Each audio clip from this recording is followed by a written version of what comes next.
আমার বাচ্চা পেটে নড়তো, আমি বাচ্চার পেটে হাত দিয়ে বলতাম বাবা কেউ না থাকুক আমি তো আছি বাবা। যে আমি অলওয়েজ খালি কান্না করতাম যে আমার হাজবেন্ড আমার পাশে নাই, অ্যাটলিস্ট আমার সাথে কথা তো বলতে পারে। আমি হচ্ছে পুরান ঢাকার মেয়ে। ছোটবেলা আমাদের অবস্থা ভালো ছিল না, তো আস্তে ধীরে আমার বাবা অনেক কষ্ট করে, আমার আম্মু অনেক কষ্ট করে আমাদের বড় করছে, লেখাপড়া করাইছে। তো একটা সময় আমি যখন স্কুল লাইফ শেষ করি, কলেজ লাইফে যাই, তখন হচ্ছে একটা বিয়ের প্রপোজাল আসে, ছেলে প্রবাসী। তো সেই হিসেবে মানে তারাও একটু আগ্রহ পেল যে প্রবাসী ছেলে জাপান থাকে, আমরা একটু দেখি। ওই দেখা হলো, কথা হলো। সে তো তখন বিদেশ ছিল। তার পরিবার থেকে তার মা, তার বোন দুজন প্রথমবার আসে দেখতে, কথাবার্তা বলে যায়। আর আমাকে হচ্ছে সে ল্যাপটপে দেখে, ভিডিও কলে। সে জানাইলো যে আমার মেয়ে পছন্দ, আমার ফ্যামিলিরও পছন্দ, বিদেশি জামাই, আমার মেয়ের লাইফটা ভালো হবে, আমার মেয়ে বিদেশ যাবে। তো সেই হিসাবে আমার বাবা মা বললো যে হ্যাঁ এটা করাই যায়। তো ওনারা এটা কনফার্ম করলো। তারপর সে দেশে আসে, এসে আমাদের বিয়ে হয়। দেন হচ্ছে আমাদের বিয়ের পর বাসায় আমাকে নিয়ে গেল। পরে বাসায় যেও দেখলাম আমার রুম কোনো সাজানো ছিল না, কিছুই ছিল না, মানে লাগেই না যে বাসায় বিয়ে হচ্ছে এরকম। বাসায় রাত গেল, পরের দিন তারা আমাকে বাসায় দিয়ে গেল। আর আমার বাবাকে আমার হাজবেন্ড বলল যে আমরা ওকে আবার 1-2 বছর পর উঠায় নিব, আমরা এভাবে কন্টিনিউ করি, কিছুদিন যাক, আমরা অনুষ্ঠান করব, এখন আমরা অনুষ্ঠান করতে পারছি না। তারপর হচ্ছে কয়েকদিন থেকে চলে গেল বিদেশ। কতদিন ছিল?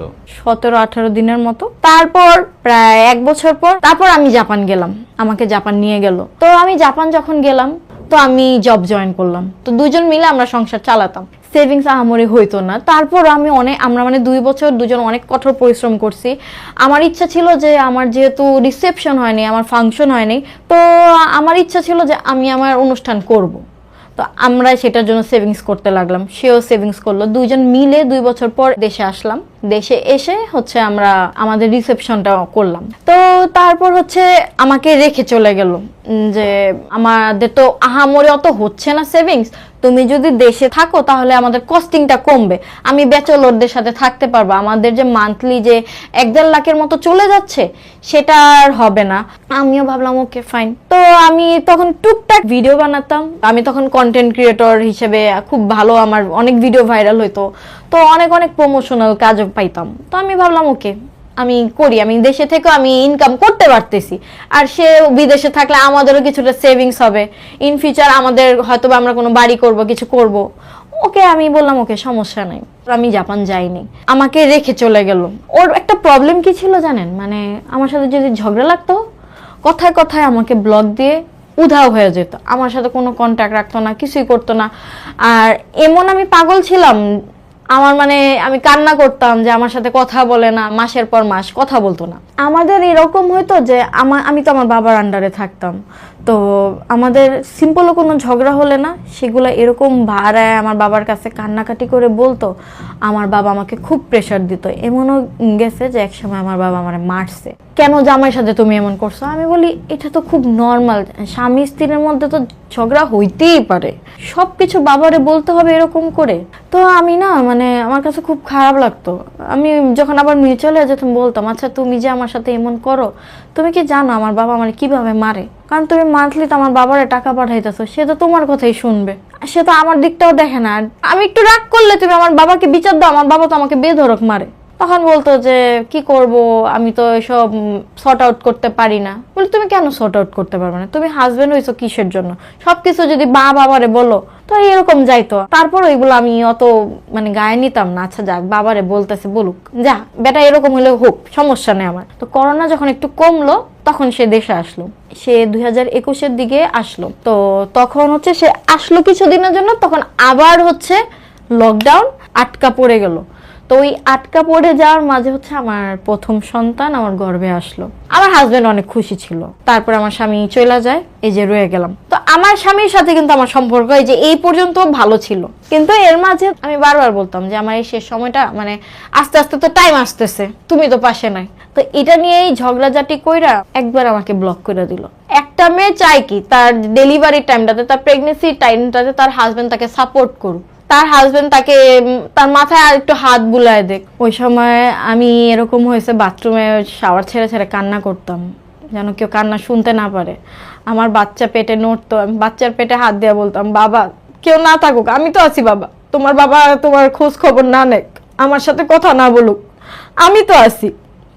আমার ওই 4টা মাস ভাই এত খারাপ গেছে, এত ডিপ্রেশনে গেছে যে আমি অলওয়েজ খালি কান্না করতাম যে আমার হাজবেন্ড আমার পাশে নাই, অ্যাটলিস্ট আমার সাথে কথা তো বলতে পারে। আমার সব দিক দিয়ে ব্লক দিছে, আমার বাবার সাথে কন্ট্যাক্ট করতো। বাবার মোবাইলটা একদিন আমি কল দিছি, কল দিয়ে বলতেছি তুমি কেমন জামাই, হ্যাঁ তুমি আমার ব্লক দিয়ে রাখছো। সে সাথে সাথে ফোনটা কাইটা দিছে, সে আমার বাবার নাম্বারও ব্লক করে দিছে। তো একদিন আমার ফলস পেন উঠে, আমি অনেক বেশি ভয় পেয়ে গেছিলাম যে আমার কি হবে, আমার হাজবেন্ড নাই পাশে, এই টাইমটা তো আমার দরকার। তো আমি অনেক বেশি ভয় পেয়ে গেছিলাম, আমার হসপিটালে নিয়ে যাওয়া হয়। ওই লোক আমারে তখনও একটা ফোন দিয়ে জিজ্ঞেস করে, ওটা কিন্তু আমার বাসা থেকে জানানো হয়েছে। সে লোক তারপরও আমার একটাবার ফোন দিয়ে বলে না তুমি কেমন আছো। কেমন ভাই, তোমার বউ প্রেগনেন্ট, তোমার ওই টাইমটাতে তুমি যখন শুনছো এই অবস্থা, তুমি তো অ্যাটলিস্ট সবকিছু বাদ দিয়ে তুমি আমার সাথে কথা বলবা। তো তারপরে একটা ঘৃণা এসে পড়ে না, ঘৃণা এসে পড়লো ওর প্রতি। তারপর আমি বাসায়, আমাদের একটা বড় ছবি ছিল, আমাদের বিয়ের একটা ছবি ছিল, ওটা আচার মাইরা বললো আমি আর ওর সাথে সংসার করবো না, আমার বাচ্চারা আমি একা পালবো, একা বড় করবো। যে আমার এই টাইমটাতে আমার পাশে নাই, ওরে নিয়ে আমি কি করবো, ওর সাথে আমি সংসার করবো না, আমার বাচ্চারা আমি একা পালতে পারবো, তোমরা যাই বলো। পরে আমার বাবা ওরে ফোন দিল, তুমি যদি ওর সাথে এখন কথা না বলো ওরে আমরা আটকাইতে পারবো না, ও ডিসিশন নিয়ে নিছে। তারপর যে সে আমারে ফোন দেওয়া বলে তোমার সাথে কথা না বলছি তো কি হয়েছে, তোমার বাবার থেকে তোমার সব খোঁজ খবর নিতাম। আমি বলে আমার বাবা কি তোমারে সবকিছু বলতে পারবে যা আমি ফিল করতেছি? আমার জামাইয়ের আমি ফোন দিলে হ্যাঁ আজকে বাচ্চা নড়তেছে, আজকে এটা হইতেছে, সেটা আমি বলতে পারবো? এই তুমি বলো তো, তুমি যে আমার সব খোঁজ খবর রাখতা, আমার মেডিসিন গুলার নাম কি, আমার বাচ্চা কই কই নড়ে তুমি বলতে পারবা? বলতে পারে না। আমার কি কি প্রবলেম হইতেছে আমার শরীরে তুমি বলতে পারবা? তুমি পারবা না, কারণ তুমি আমার সাথে কথাই বলো না। আর একটা মেয়ে এই টাইমটাতে চায় যে তার পাশের মানুষটা পাশে থাকুক। তারপরে ফ্যামিলি, আমার মা আমার বাবা আমার অনেক বুঝাইলো, বুঝায় টুঝায় জিনিসটা মিউচুয়াল করাইছে। তার কিছুদিন পর আমার ডেলিভারি হয়, তো আমার ছেলে হয়। আমার না মানে ওই টানটা আস্তে আস্তে কমতে লাগলো তার প্রতি, স্বামীর প্রতি। হ্যাঁ, ওই একবার হোঁচট খাওয়ার পর থেকে টানটা কমতে লাগলো, দূরত্ব চলে গেল, ওর সাথে আমি কথা বলতাম না, আমি এত ডিপ্রেস থাকতাম, কথা বলতাম না, আমার ভাল লাগতো না। আর ও না মানে ফোন দেয় না, জিজ্ঞাসা করতো না যে তোমার এখন কি অবস্থা, ও বলতো বাচ্চা কোথায়, মানে ওইটারে দেখছে ওইটার প্রতি ওর ভালোবাসা, আর আমার প্রতি ওর কোনো ইয়া নাই। তো এরকম গেল। তো এই যে আমাদের সম্পর্ক আর আস্তে আস্তে খারাপ হইতে লাগলো, ওর সাথে আমি কথা বলা অফ করে দিলাম। আগেও আমার সাথে কথা বলা অফ করে দিত, এখন আমি তার সাথে কথা বলা অফ করে দিলাম, আমার ভালো লাগতো না। আমি মাথায় একটা ইয়া নিলাম যে আমার ওর থেকে আমার ধ্যান সরাইতে হবে, আমি কাজে ফোকাস দিব। আমি প্রমোশনাল কাজ করতেছিলাম, ব্লগিং করতেছিলাম, সে পাশাপাশি আমি বিজনেস স্টার্ট করলাম। বাচ্চাও দেখতেছি, বাচ্চা নিয়ে ঘুরতেছি ফিরতেছি, সব করতেছি, আমি বিজনেস স্টার্ট করলাম, খুব ভালো চলতেছিল। পরে ও দেশে আসার পর আমি সবাইকে সাথে নিয়ে বলি যে আমি ডিভোর্স নেব। তো তারপর আমার ফ্যামিলি আমাকে মানানোর জন্য আমাকে কক্সবাজার পাঠায় যে একটু ঘুরে আসো, মন ভালো হবে, হ্যান হবে ত্যান হবে। হ্যাঁ, হাজবেন্ডের সাথে কক্সবাজার পাঠায়। আমি তারপরও কক্সবাজার থেকে আসার পর আমি একই কথা, আমি সংসার করব না, আমি আমার বাচ্চার লিগ্যাল প্যারেন্ট চাই। দরকার পড়লে তোমরা আমাকে লিখিত নাও যে আমি কখনো বিয়ে করতে পারবো না, আমি আর করব না। তো আমার ফ্যামিলি চাচ্ছিল না কেন, কারণ ও বলছে আমার ভাইরে বিদেশ নিয়ে যাবে, বলতো যে আপনার ছেলেকে আমি জাপান নিয়ে যাব। আমার ফ্যামিলি আমার বিপক্ষে চলে গেল, ডিভোর্স দেওয়ার কি দরকার, তোমার ভাইরে কয়দিন পর বিদেশ নিয়ে যাবে, থাকুক এভাবে, ওর মতো এখানে থাকুক, তুমি তোমার মতো এখানে থাকো। তো আমি বলি আমি ঝুলা থাকবো না, আমি ডিভোর্স চাই। তো আমার ফ্যামিলি চাচ্ছিল না সম্পর্ক ভাঙতে, কারণ আমার ভাইকে বিদেশ নিয়ে যাবে। তো আমাকে লকড করে ফেললো বাসায়, আমাকে মারধর করা হইলো। তো আমার বাচ্চা আমার থেকে নিয়ে চলে গেছে, আমার থেকে ছিনায় আমার হাজবেন্ড নিয়ে চলে গেছিল যে ওর কাছে বাচ্চাও দিব না। আমার থেকে আমার বাচ্চা নিয়ে না হলো, আমার ফোন, আমার যা ছিল টোটালি আমাকে ঘর বন্ধ। তারপরে হচ্ছে আমার ফ্রেন্ড মানে রায়হান, 4 বছর পুরানো ফ্রেন্ড, আমার বাসায় আসা যাওয়া করতো, খুব ভালো সম্পর্ক ছিল। তো ওরে বললাম যে এরকম আমাকে এরকম আটকে রাখছে, তুই একটু কাবিননামা তুল। তো ও কাবিননামা তুলতে গেছে, কাজে অফিস থেকে ওরে দেয়নি। তো এটা যখন আমার বাসায় জানতে পারে, ওরে খুব অপমান করছিল, বাসায় ডেকে অপমান করছিল। দেন ও বলছে যে আজরিন যদি চায় না তা আপনারা কেন জোর করতেছেন, তুমি কি ওরে বিয়ে করবো, তুমি এরকম করতেছো, একটা ডিভোর্স ওয়ালা মেয়ের ব্যাপারে তুমি জানো কেউ বিয়ে করতে চায় না, ওর একটা বাচ্চা আছে। দেন নায়ন বলছে আমি করবো, কোনো সমস্যা আছে? তো ওর এই জিনিসগুলো আমার আগে আমার ফ্যামিলির কাছে বলছে, তারা তখন এই জিনিসটা ধরে নিছে, তো এই ছেলে ওরে পছন্দ করে, এই জন্যই হয়তো বা এরকম। পরবর্তীতে আমরা 2 তলা থাকতাম, আমি 2 তলা থেকে আমি বেলকনি টপকে আমি নামলাম, নেমে আমি হচ্ছে বাসা থেকে বের হয়েছি। বাসা থেকে বের হওয়ার পর আমি কিছুদিন আমার ফ্রেন্ডদের বাসায় থাকি, আমি ডিভোর্স দিই, আমি উকিল ধরে ডিভোর্স দিই। তারপর আমি আমার বাচ্চা উদ্ধারের জন্য মামলা দিই যে আমি আমার বাচ্চা চাই। সে দেশে আসছিল, সে যখন জানলো আমি বাসা থেকে বের হয়ে থানায় জিডি করছি, সে 2 দিন পর বের হয়ে যায়, জাপান চলে যায়। সে বলল কি, তারা সবাই মিলে বলল যে সে আজরিন একটা ছেলের সাথে ভাগছে, একটা ছেলের সাথে চলে গেছে, বাচ্চা ফেলায়। খুব সিম্পেথি নিল, লাইভে এসে এইটা সেটা বললো, লাইভে এসে কান্নাকাটি করলো যে সে চলে গেছে, যার সাথে গেছে ভালো থাকুক। সাইলেন্ট ছিল, আমি কিচ্ছু বলিনি। আমার কথা আগে আমি আমার বাচ্চা পাই, তারপরে দুনিয়া যা ভাবুক আমার কিচ্ছু আসে জানা, আমার বাচ্চাকে আমি পাইনি। কোথায় ছিল? আমার আম্মুর বাসায় ছিল। আমি 1.5 মাস পর পুলিশ নিয়ে আমার বাসায় ঢুকছি, আমার বাচ্চা দাও। দেন তারা বলছে ও নিজের এখন ঠিক ঠিকানা নেই, ও বাচ্চারে কিভাবে টেক কেয়ার করবে, ও মামলা দেখ, আমরা কোর্টে ওরে দিব। আমার বাচ্চা থেকে এটা বলছে, আমার বাচ্চা ভাই আমার দরকার, আমি যতটুকু সম্ভব, আমি অনেক মানুষের সাথে কথা বলছি যে আমার বাচ্চা লাগবে, আমার বাচ্চা লাগবে। তো পরবর্তীতে আমার ডিভোর্সের 3 মাস কমপ্লিট হয়। রায়হান বললো যে তোর আমি বিয়ে করতে চাই, তুই কি বিয়ে করবি? আমিও বললাম আমার একটা বাচ্চা আছে, আমার বিয়ে করতে হলে আমার বাচ্চা মাইনা নিতে হবে। এরকম ভাবিস না যে আমি তোরে বিয়ে করে আমি আলাদা হয়ে যাব, আমি আমার বাচ্চা নিব না, আমি কিন্তু আমার বাচ্চা আনবো। বলছে আমার কোনো সমস্যা নেই, আমি তোরে বিয়ে করব। তো আমরা বিয়ে করলাম। আমি আবার বিজনেস আমার স্টার্ট করলাম। এতদিন আমার বিজনেস পেজ যা ছিল সব ডিলিট হয়ে গেছিল, আমার কোনো রুজি রোজগার কিচ্ছু ছিল না, আমি সব নতুন করে স্টার্ট করলাম। এখন আলহামদুলিল্লাহ আমি নতুন পেজগুলো দিই, মাশাআল্লাহ আমার যতটুকু আছে যতটুকু চলতেছে আলহামদুলিল্লাহ। এর মাঝে হচ্ছে আমার এক্স হাজবেন্ড বিয়ে করে, দেশে এসে বিয়ে করে চলে যায়, কিন্তু নিজের সন্তানরে একটাবার দেখতে আসেনি। আমার ফ্যামিলি যখন দেখলো যে কেমন বাবা দেশে এসে বিয়ে করে যায়, বাচ্চার কোনো খোঁজ খবর নেয় না, ধীরে ধীরে না ওর কথা বলা মানে কমায় দিতেছিল আমার বাচ্চার সাথে। এমন 2 দিন পর পর, 3 দিন পর পর, সপ্তাহে 1 দিন, এমন করতে করতে টোটালি অফ হয়ে গেল। কোনো কথা বলতো না, আমার বাসার মানুষ ব্লক করে দিল। কারণ আমার বাবা বারবার প্রেশার দিতেছিল যে তুমি না আমার ছেলেকে বিদেশ নিয়ে যাবা, তুমি নিয়ে যাচ্ছ না কেন। এখন সে যোগাযোগ অফ করে দিছে। নিজের সন্তানরা যে দেখতে আসে না, বিয়ে করে যায়, সে লোক তোমাদের ছেলেকে কিভাবে দেখবে? আস্তে আস্তে তারা রিয়ালাইজ করে আসলে তো আমরা আমার মেয়ের সাথে খারাপ করছি। আস্তে আস্তে তারা রিয়ালাইজ করলো, যখন সে যোগাযোগ অফ করে দিল তখন বাচ্চা আমারে দিয়ে দিল। বাচ্চা আমি নিয়ে আসলাম। পরিবারের সাথে আপনার সম্পর্ক স্বাভাবিক? হ্যাঁ, আমার পরিবারের সাথে আমার সম্পর্ক স্বাভাবিক। বাচ্চা আমার 4 বছর, তার বাবা একটা বারও কোনো খোঁজ খবর নিয়ে দেখেনি। তো এখন আল্লাহ দিলে আমি আমার ফ্যামিলির সাথে ভালো আছি, আমার শ্বশুর বাড়ির মানুষের সাথে আমি ভালো আছি। ও হচ্ছে আমার হাজবেন্ড। আমাদের পরিচয় প্রায় 4 বছর আগে। আমার এক দাওয়াত ছিল, ওই দাওয়াতে মানে আমাদের পরিচয় হয়। তখন খুবই ঝগড়া টাইপ একটা মিসআন্ডারস্ট্যান্ডিং হয়। ওই ফার্স্ট টাইম ওর সাথে আমার মিট, আর ফার্স্ট টাইমে আমাদের খুবই ব্যাড ইমপ্রেশন হয়েছিল। তারপরে সেকেন্ড টাইম হচ্ছে আমি যে বিজনেস করতাম, তো ও হচ্ছে একটা ডেলিভারি কোম্পানিতে জব করতো। তো ওই সুবাদে ওর সাথে আবার আমার দেখা হয়। আর ওই টাইমটাতে আমার একটা পার্সেল মিসিং এর সমস্যা ছিল, ওইখান থেকে আমাদের কথা কন্টিনিউ হয়। আমার পার্সেল এই প্রবলেম, আমার এই পার্সেলটা কোথায়, কি আসে বিষয়, এই নিয়ে আমাদের যে আগে ঝগড়া ছিল, একটা যে মিসআন্ডারস্ট্যান্ডিং হয়েছিল, সেটা আমাদের ক্লিয়ার হয় যে না, ওর সাথে আমার যে ঝগড়া হয়েছে ওই জিনিসগুলো আমরা নর্মাল করি। তারপর আমাদের ফ্যামিলিগতভাবে আমাদের সম্পর্কটা ভালো হয়। ও আমার বাসায় আসা যাওয়া করতো। তারপর আমার বাবার সাথে অনেক ভালো সম্পর্ক ছিল, আমার মার সাথেও সম্পর্ক ভালো ছিল। আমার ভাইকে ও নিজের চাকরিতে লাগায় দেয়। আমাদের মানে খুব ভালো একটা ফ্যামিলিক্যাল সম্পর্ক ছিল। ব্যাপারটা কি এমন কি না যে বর্তমান স্বামীর সাথে পরকীয়ায় জড়িয়েছিলেন, যে কারণে আপনার প্রথম সংসার ভেঙে যায়? হ্যাঁ, এটা তো অনেকেই বলে, কারণ ওই যে এক্স হাজবেন্ড এসব ছড়াইছে। এটাও তো একটা সম্ভাবনা থাকে, যেমন ধরেন আপনি 4 বছর আগে পরিচয় বলছেন, যেহেতু 4 বছর আগে আপনার সাথে পরিচয় হয়, মানে এরকম একটা সম্ভাবনা থেকেই যায় যে আপনি তার সাথে হয়তো কোনো প্রেমের রিলেশনে জড়িয়ে পড়েছিলেন, এই জন্যই হয়তো আপনার ডিভোর্সের ব্যাপারটা ত্বরান্বিত হয়। ব্যাপারটা কি এরকম ঘটেছে কিনা? না, জিনিসটা এরকম না। ওর সাথে আমার জাস্ট ফ্রেন্ডের মতো ছিল। আমার কোনো প্রবলেমে ও হেল্প করতো। কুরিয়ার কোম্পানিতে জবের পাশাপাশি ও কিন্তু বিজনেস করতো, আমার থেকেও হচ্ছে প্রোডাক্ট নিয়ে সেল করতো।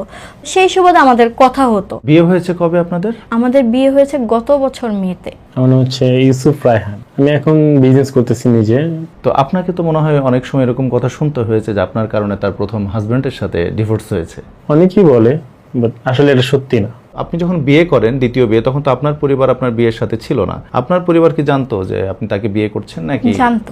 ফ্যামিলি জানতো, আর ওর ফ্যামিলি আমাদের মেনেও নিয়েছে, কথাবার্তা হয়, আসা যাওয়া হয়। ওনার পরিবারের সাথে আপনার সম্পর্ক কেমন?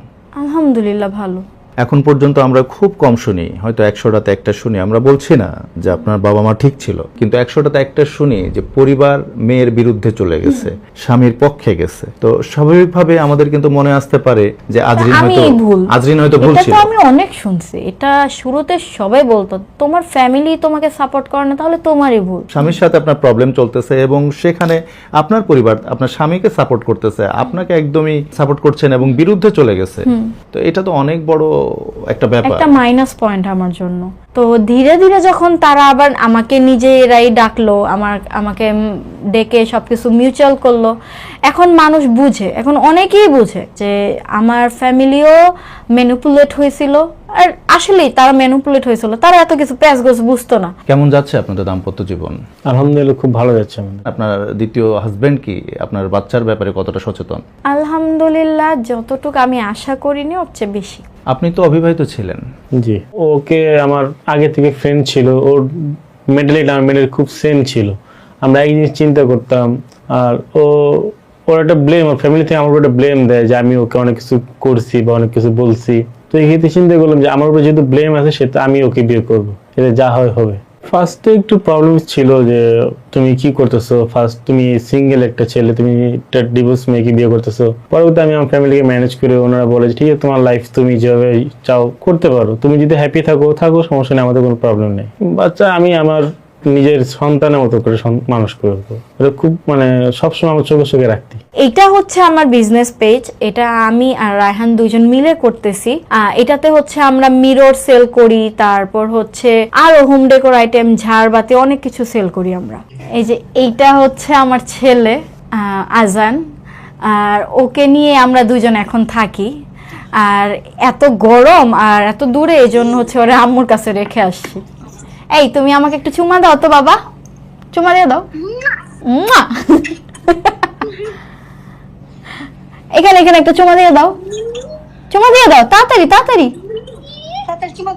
চুমা দাও। এই পরিবারের যাত্রা চলতে থাকুক, আমরা এই দোয়া করি আপনারা ভালো থাকেন। বাট উনি যে জীবন কাটিয়ে এসেছেন এটা আসলে খুব সহজ না। দোষ কার, গুণ কার, এগুলো বিচার করার দায়িত্ব আমাদের না, আমরা এটা করতেও পারি না। কিন্তু উনি যেই সময়ের মধ্যে দিয়ে গেছেন, এটা আসলে আমরা আশা করি না কারো জীবনে এমন ঘটনা ঘটুক, আমরা এটা একদমই চাই না। আমরা খালি এতটুকু বলতে পারি উনি ভালো থাকুক এবং আপনিও ভালো থাকেন, আপনারা দুজনকে সহযোগিতা করেন, আমরা এটাই আশা করি এবং এটাই দোয়া করি আপনাদের জন্য। আমি একটা কথা বলতে চাই, ফ্যামিলিগুলোর উচিত যে নিজের মেয়েকেও একটু বুঝা, নিজের সন্তানকেও একটু বুঝা।